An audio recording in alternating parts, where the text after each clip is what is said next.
Ladies and gentlemen, we have an absolutely packed show for you today. Have you heard about the protests in Alaska with the people that are fed up with cruise ships and all the tourists running around? And they're worried the Alaska environment is taking a hit from all the cruise traffic? Well, Princess Cruises just got in there and turned the screw a little bit tighter on those folks. They are planning to sail a record-breaking 8 cruise ships in Alaska in 2026. I'm excited to bring you today's cruise news on July 27th in the year of our Lord 2024. Let's get into it.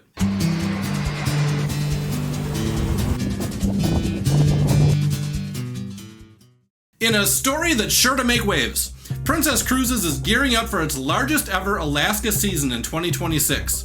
And not everyone is thrilled about it. Picture this: 8 massive cruise ships, 180 departures, and 19 stunning destinations. Sounds like a dream vacation, right? Well, try telling that to the folks in Juneau. Juneau residents are fighting for ship-free Saturdays. Yes, you heard that right. They want a break from cruise ships, specifically banning vessels with over 250 passengers from docking 1 day a week. The city's assembly has until August 15th to make a decision, or this sizzling issue will head to a referendum in October. Talk about making waves.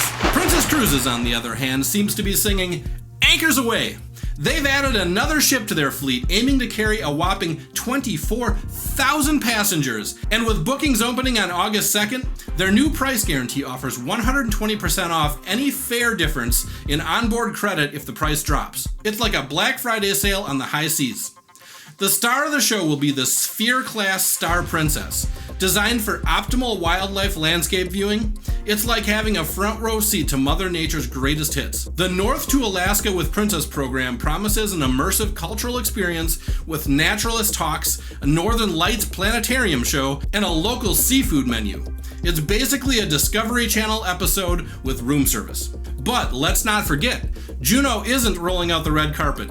The city has set strict limits on the cruise ship numbers, capping daily arrivals at 16,000 and reducing this to 12,000 on Saturdays.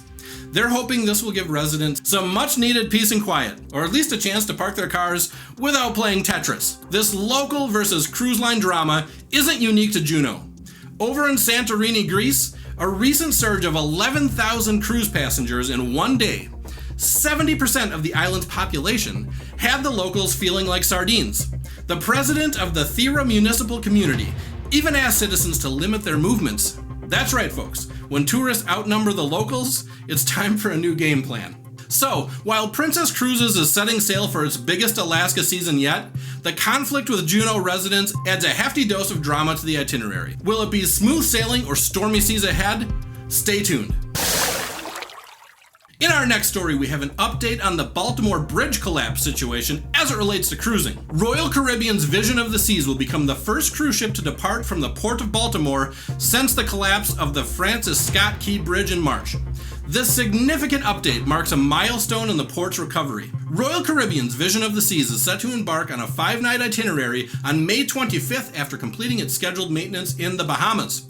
Meanwhile, the Carnival Pride is expected to return to Baltimore on May 26th, following its departure from Norfolk on May 19th. Both cruise lines had temporarily moved their operations to Norfolk following the bridge collapse. We have answers for you today on the passport drama on Carnival Cruise Lines. Once again, Carnival Cruise Line has found itself in the middle of a social media storm, reassuring travelers that they do not need a passport for most of the voyages. This wave of confusion, born from the internet's rumor mill, had cruisers either swearing off vacations or scrambling to renew their passports. Carnival's brand ambassador John Heald, who is no stranger to putting out fires on his bustling Facebook page, stepped in to clear the air. One panicked commenter declared, "We were told if we did not have passports, we would no longer be able to cruise. We use a valid ID and a birth certificate to board the ship." Another refused to be swayed by the imaginary policy change. "I just saw on social media, people cruising with Carnival will be required to have passports. Why is Carnival forcing us to get a passport? We refuse to get passports, so no more cruising for us if Carnival goes through with this."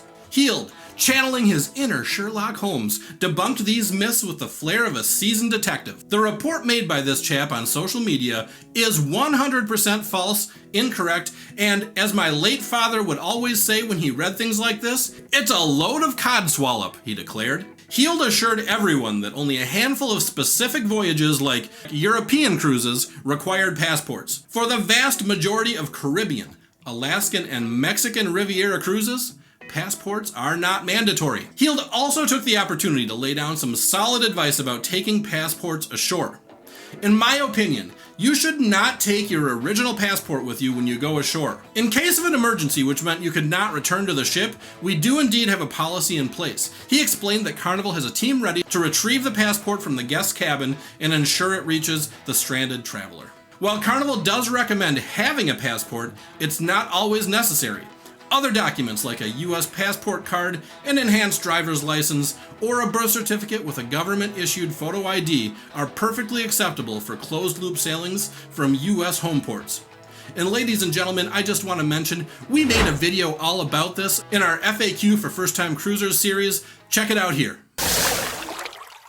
In our last story, the future of cruising looks bright. Carnival Corporation, the world's largest cruise company, has ordered 3 ultra-large cruise ships from an Italian shipbuilder. At nearly 230,000 gross registered tons and with a capacity for nearly 8,000 passengers, these new LNG-fueled ships will be the largest in Carnival's global fleet. Slated for delivery in 2029, 2031, and 2033, the order made amid historic cruise demand follows 2 additional orders placed this year, expanding Carnival's new-built pipeline to 1 delivery annually from 2025 to 2033.